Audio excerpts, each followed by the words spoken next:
Hello YouTube family, welcome back to the channel. कैसे हैं आप सब? आई होप सभी अच्छे होंगे। मुझे और हस्बैंड को आज जाना है हॉस्पिटल। मेरे हस्बैंड के टेस्ट होने हैं आज, तो उसके लिए हम निकल गए थे। लेकिन उससे पहले कोविड वैक्सीन की 3rd डोज लगनी थी, तो उन्होंने कहा चलो रास्ते में देखते हुए चलते हैं कि वो अवेलेबल है या नहीं मेडिसिन। तो वहीं पर आए हैं अभी हम लोग। काटे तभी भी अवेलेबल नहीं थी और 3rd डोज का रोज़ मैसेज आ रहा है, लेकिन अवेलेबल नहीं है। घर से काफ़ी दूर पड़ता है। ये धक्के बहुत खाने पड़ते। मेरे को पता नहीं चलता कोविड की वैक्सीन अवेलेबल क्यों नहीं होती। पिछली बार भी हम लोग कितनी बार परेशान थे, आपके साथ शेयर किया था। और रोज मैसेज आ रहे हैं। मैं उससे कह रही भैया मैसेज तो तुम्हारे रोज आ रहे हैं, तो अवेलेबल क्यों नहीं है। अब इसका नंबर लेके आए। और पता है यहाँ पे इन चीज़ों में जो भी इस तरह के वो होते हैं ना, सेंटर में एक बड़ी प्रॉब्लम होती है। आप किसी का नंबर भी ले लो ना, तो वो नंबर नहीं उठाते। पिछली बार मैंने एक लेडी का नंबर लिया था, वो उठाती ही नहीं थी। फिर स्कूल में ही लगी फाइनली वो श्रीजा की वैक्सीन, सेकंड डोज। तो देखते हैं हमें कब लगती है। तो आप लोगों ने लगवा ली है कि अपनी कोविड की 3rd डोज बूस्टर, क्या कहते हैं उसको, बूस्टर डोज। तो कमेंट करके बताना दोस्तों। मैंने यहाँ से आते हुए लिए 1 दर्जन केले। और पता सिटी में तो ये केले 1 दर्जन 60 या 70 रुपए दर्जन दे रहे हैं। 60 रुपए दर्जन बड़े मुश्किल से देते हैं, और यहाँ पे मुझे 30 रुपए दर्जन केले मिले। 30 रुपए दर्जन छोटा है, थोड़ा उससे थोड़ा सा छोटा है, बहुत छोटा भी नहीं है, लेकिन 30 रुपए दर्जन कहीं नहीं मिलेगा। तो मैं उससे ले लेती हूँ। और फिर वो साफ सुथरे केले। यहाँ से हमें लेनी है अपनी टंकी की घंटी, जो ये बोलती है कि पानी की टंकी भर गई है, कृपया मोटर बंद कीजिए। तो उसके बिना काम नहीं चलता। और अभी सुबह का टाइम है दोस्तों। अभी देखो सारी शॉप्स बंद है। अभी शॉप्स भी पूरी नहीं खुली। घर का काम बहुत जल्दी खत्म किया था कि वैक्सीन भी लगवा के आनी है इनको और मुझे। और ये अपने का आज मतलब जो 31st होता है ना डेट, 31st को ये अधिकतर इनका हाफ डे होता है। मतलब थोड़ा बहुत काम होता है बाहर का, फिर जो अपना जो ऑफिस का जो ऑनलाइन वर्क होता है वो कंप्लीट करके सबमिट करना पड़ता है। कंपनी में तो ऐसे रहता है। तो आज इनके पास भी टाइम था, तो हम लोग आए थे वैक्सीन लगवाने। कल पता नहीं कैसा होगा, आना होगा या नहीं होगा। तो बस ऐसे। और अभी मेरे को हॉस्पिटल भी जाना है इनके साथ में। टेस्ट होने हैं, मंथली टेस्ट। और मेरे को टेंशन हो रही है यार, जब भी इनके मंथली टेस्ट होते हैं तो बहुत टेंशन होती है। तो देखते हैं क्रेटिनाइन वगैरह कैसा रहेगा हॉस्पिटल के लिए। मैं इनसे बोल रही हूँ ये नहीं हुआ तो वहाँ तो हॉस्पिटल चलो। अभी ये बैग नहीं लाए जिसमें कि इनके पर्चे हैं ना, तो मैं कह रही हूँ घर पे चलते हैं, पहले ले लेते हैं फिर निकल लेते हैं टेस्ट। और इस बार हॉस्पिटल का 3-4 दिन लेट हो गया, 3-4 से भी ज़्यादा, हफ्ते भर या 8-10 दिन लेट हो गया हमारा। मेडिसिन टाइम पे खा रहे हैं, लेकिन लेट है थोड़ा सा। कभी कभी जैसे पेमेंट हमारा कंपनी से लेट आता है, तो फिर हमारा हॉस्पिटल का डिले हो जाता है थोड़ा सा। हमें उस हिसाब से करना पड़ता है, क्या करें, क्योंकि हॉस्पिटल में बिना पैसों के तो जाके बैठ नहीं सकता ना इंसान। तो बस ऐसे रहता है यार। मिडिल क्लास इंसान के लिए बहुत टेंशन है। मिल गई कितनी मिली है? ये 150। आज बहुत दिन बाद हस्बैंड को दिन में थोड़ा सा टाइम मिला है, तो कुछ ज़रूरी काम घर के जो रह रहे हैं वो सब पूरे करने हैं आज हम लोगों को। और इसीलिए हमने सोचा था आज वैक्सीन भी लग जाएगी। और है ना, ये पानी की घंटी की वो भी ख़राब हो रही है, टंकी की घंटी ये भी लेनी थी। लेकिन आज देखना आप वीडियो में कि दिन कितना हौच पौच रहा, क्योंकि आज के दिन की छुट्टी तो रहती नहीं है। हॉस्पिटल के लिए स्पेशल छुट्टी लें तो बहुत मुश्किल हो जाता है ना, फिर इनका काम पेंडिंग हो जाता है। इनके लिए बहुत मुसीबत रहती है, क्योंकि ऑफिस का काम भी हैंडल करना, हॉस्पिटल का भी, अपनी बीमारी का भी। तो मेरे को बहुत टेंशन होती है। अभी यहाँ पे हम एक जगह रुके थे, यहाँ पे इनका लैपटॉप ठीक होना था। लैपटॉप से इनको रिपोर्ट वगैरह सेंड करनी होती है। और यहाँ पे गणपति जी की सुंदर सुंदर मूर्तियाँ लगी हुई थी। मैंने सोचा इनको शूट कर लेती हूँ, आपको दिखा देती हूँ, है ना। तो यहाँ लैपटॉप वाले की शॉप पे आए हैं पहले हम, क्योंकि इनको ज़रूरी रिपोर्ट सेंड करनी है। इनका कोई ज़रूरी फ़ोन आ गया था अभी, हस्बैंड को कंपनी में करनी है बहुत ज़रूरी मेल। इनके लैपटॉप में हो रही है कुछ प्रॉब्लम, तो उसको सही होने के लिए देके आएंगे। पहले भी सही कराया था हमारा लैपटॉप, थोड़ा पुराना हो गया है, अब हमें चेंज करना पड़ेगा। लेकिन बस यही है कि अभी काम चलाना पड़ रहा है। और कंपनी का काम बिना लैपटॉप बिना कंप्यूटर के होता नहीं। तो अभी इनके सर का फ़ोन आया था कि पहले मेल करो विकास जल्दी। हस्बैंड का नाम मेरे विकास है, तो और अभी पहले ये मेल करेंगे, उसके बाद में हॉस्पिटल जाएंगे। और अभी टाइम हो रहा है 10:41 हो रही है। तो पता नहीं लैपटॉप में क्या हुआ था, ये ऑन ही नहीं हो रहा था। अभी आए थे यहाँ पे लैपटॉप की शॉप पे, यहाँ पे इसको ठीक कराया सबसे पहले। आज इसमें भी पैसे लग गए बिना बात के। और मैं अपनी गाड़ी में बैठ के वीडियो एडिट कर रही थी, क्योंकि वहाँ पे जब वीडियो एडिट कर रही थी तो फ़ैन एसी मतलब जो होता है ना गाड़ी का, वो सब बंद कर रखा था, नहीं तो आप लोगों को आवाज़ क्लियर नहीं आती। तो देखो पसीने में क्या हाल हो गए, बहुत गर्मी थी बाहर।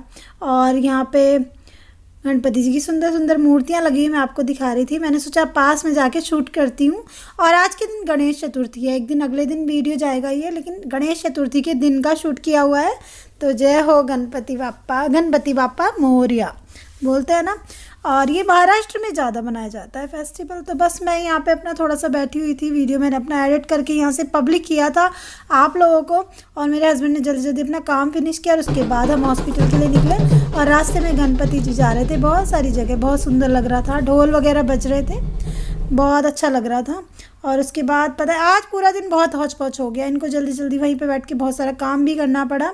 और पता है अपनी नौकरी को मैनेज करना, जॉब को मैनेज करना बहुत मुश्किल होता है। प्राइवेट जॉब के साथ में ये बहुत दिक्कत होती है। इनको कई दिन बाहर कभी कभी जाना पड़ता है, तो मेरे को तब भी बड़ी टेंशन रहती है कि बाहर का खाना खाएंगे, कैसे चलेगा सब कुछ। तो अभी दोनों हम पहुंच गए हैं हॉस्पिटल। मेरे हस्बैंड के टेस्ट के लिए ब्लड और यूरिन वगैरह लेंगे और इनकी रिपोर्ट शाम तक आएगी दोस्तों। और हॉस्पिटल से आने के बाद ना मेरे सर में इतना दर्द हुआ कि सुबह मैंने हेयर वॉश किए थे और वो गीले बाल बांध के हॉस्पिटल चली गई। फ़ोन में बहुत ब्लर लग रहा है, कैमरा ब्लर आ रहा है।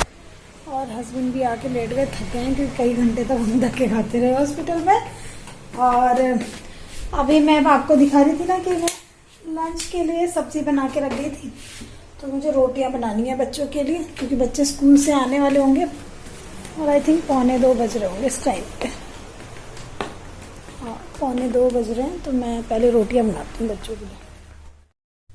और हॉस्पिटल से आने के बाद आज तो ये थक के ऐसे लेट गए और थोड़ी देर सो गए। और फिर हम लोगों ने लंच किया, केले की सब्ज़ी और दही थी लंच में। उसके बाद शाम के टाइम बच्चे ट्यूशन गए और ये पानी की घंटी जो होती है ना, टंकी की घंटी, इसको लगा रहे हैं, क्योंकि इसके बिना पता ही नहीं चलता कि मतलब पानी फिल हो गया या नहीं हुआ टैंक में। तो ये बहुत ज़रूरी चीज़ होती है। अभी कैसे हैं आप लोग? आई होप सभी अच्छे होंगे। और अभी मेरे हस्बैंड गए हैं हॉस्पिटल, क्योंकि उनको अपने टेस्ट की रिपोर्ट्स लेनी है। अभी मैं नहीं गई हूँ आज घर पे, क्योंकि कल बहुत लेट हो गया था, बहुत टाइम लग गया था। कल कई सारे काम थे, इनका काम भी था। तो कह रहे मैं जाता हूँ, जल्दी से रिपोर्ट्स लेता हूँ, डॉक्टर को दिखाता हूँ। 12 बज गए हैं, तो आज जाने में भी लेट हो गया था, मुझे घर के कामों में भी लेट हो गया था। और फिर पता है श्रीजा सक्षम स्कूल से आ जाते हैं तो बच्चे किसके पास रुकेंगे, और थोड़ा सा परेशान भी हो जाते हैं। सक्षम भी छोटा है, बच्चों के चल रहे हैं टेस्ट, तो उनको पढ़ाने का भी होता है ना। तो बस आज ये अकेले गए हैं। और जब भी इनकी टेस्ट की रिपोर्ट आने वाली होती है या डॉक्टर को विजिट करनी होती है तो मेरे को बहुत टेंशन होती है। पिछले महीने इनका क्रिएटिनिन लेवल 1 नंबर बढ़ा था, क्योंकि इनको फीवर आया था। और इस महीने इनके कई दिन बाहर लगे थे, तो थोड़ा बहुत खाने का भी ऊपर नीचे रहा। वैसे देखो जितना मेरी लिमिट होती है मैं पैक करके देती हूँ इनको, लेकिन ऐसा नहीं कि आप 2-3 दिन का तो पैक नहीं करके दे सकते हो ना दोस्तों, तो ये भी रहता है।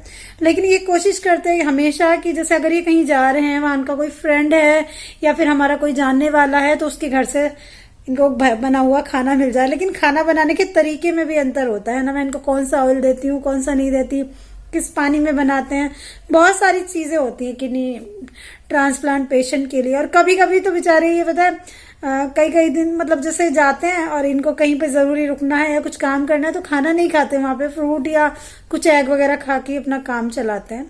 कभी कभी मुझे बुरा भी लगता है, लेकिन क्या करूं, वहां पे तो मैं इनको नहीं बना के दे सकती, कहीं बाहर होते हैं तो। और अभी ये जब तक हॉस्पिटल से नहीं आएंगे मेरे को टेंशन रहेगी। बार बार मैं फोन करती नहीं हूँ, फिर इनको भी टेंशन में हो जाते हैं। बस मैंने इनको कहा था रिपोर्ट आती मेरे को भी सेंड कर देना, नहीं तो मेरे को चिंता रहेगी। और क्रिएटिनिन लेवल, यूरिया, इनका 2 चीजें काफी बढ़ी हुई थी पिछली बार। क्रिएटिनिन लेवल 1 पॉइंट बढ़ा था, यूरिया इनका बढ़ा हुआ आ रहा था। और देखते हैं, और तो डॉक्टर बताएंगे क्या क्या चीजें बढ़ रही हैं, क्या घट रही हैं। उसके अलावा वॉक पे ये जाते हैं, मॉर्निंग वॉक करते हैं, इवनिंग वॉक करते हैं, कोशिश करते हैं घर का ही खाना खाएं, बाहर का कुछ ना खाएं। डाइट बहुत लाइट लेते हैं, डाइट में रोटियां बहुत कम खाते हैं, दाल सब्जी ज्यादा खाते हैं। इनको मुझे भूख भी होती है तो भी मैं कोशिश करती हूँ कि दो ही रोटी खाएं, क्योंकि इनका वेट बढ़ता है ना दवाइयों की वजह से, तो वो ठीक नहीं रहता। दिल दुखता है ये सब करते हुए, लेकिन क्या करूं, उनकी सेहत के लिए मुझे सब कुछ करना होता है।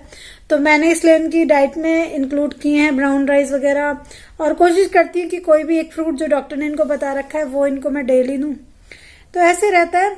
तो बस आज थोड़ा सा परेशान सी हूं मैं, और थोड़ा टेंशन सी में हूँ, देखो कैसे रहता है। पता है ये कहते हैं कि टेंशन मत लो, टेंशन लेने से कुछ नहीं होता, परेशान मत हो, लेकिन टेंशन परेशानी तो होती है ना। आपकी लाइफ में इतनी बड़ी बात हो और आप टेंशन ना लो, टेंशन ली नहीं जाती यार, टेंशन तो अपने आप होती है ना। तो बस यही। बस मुझे लगता है पूरी जिंदगी इन्हीं उधेड़-बुन में और यही मैनेज करने में लगी रहती है, बस ऐसी लग जाएगी। मिडिल क्लास फैमिली के लिए बहुत सोचना पड़ता है कि हॉस्पिटल का मैनेज करना, बच्चों का, सब कुछ बहुत मुश्किल हो जाता है। लेकिन बस पता है, मैं ऊपर वाले से यही प्रार्थना करती हूँ कि बस हम लोगों को इतनी शक्ति, इतनी ताकत दिए रहें कि हम अपनी बीमारियों के खर्चे झेल पाए, है ना। मेरे को कभी कभी आने वाले समय से, फ्यूचर से डर लगता है अपने, कि अगर बहुत मुश्किल में हुए, दवाइयों का नहीं हो पाया तो कैसे करेंगे हम दोनों। और यही सोच के मैं अपनी ये वीडियो अपलोडिंग का काम हमेशा करती रहती हूँ, कभी नहीं छोड़ती। बहुत से लोग कहते हैं कि इतना अच्छा तुम्हें ग्रोथ नहीं मिल रहा है वो, लेकिन मेरे को लगता है something is better than nothing. कभी नहीं पता भगवान जी आपके साथ में कब क्या अच्छा कर दें, है ना। जैसे चीजें खराब हुई हैं वैसे अच्छी भी हो जाएं। तो मैं कभी भी होपलेस नहीं होती हूँ, इसलिए क्योंकि कब किसके दिन बदल जाएं कुछ नहीं पता। मुझे पता है मेरे हस्बैंड बहुत स्ट्रगल कर रहे हैं आज अपने सब कुछ करने के लिए, और उसमें मैं चाहे बहुत थोड़ा सा हेल्प कर रही हूँ, लेकिन कर रही हूँ ना। और मैं कुछ भी नहीं करती तो मेरे को और मलाल रहता।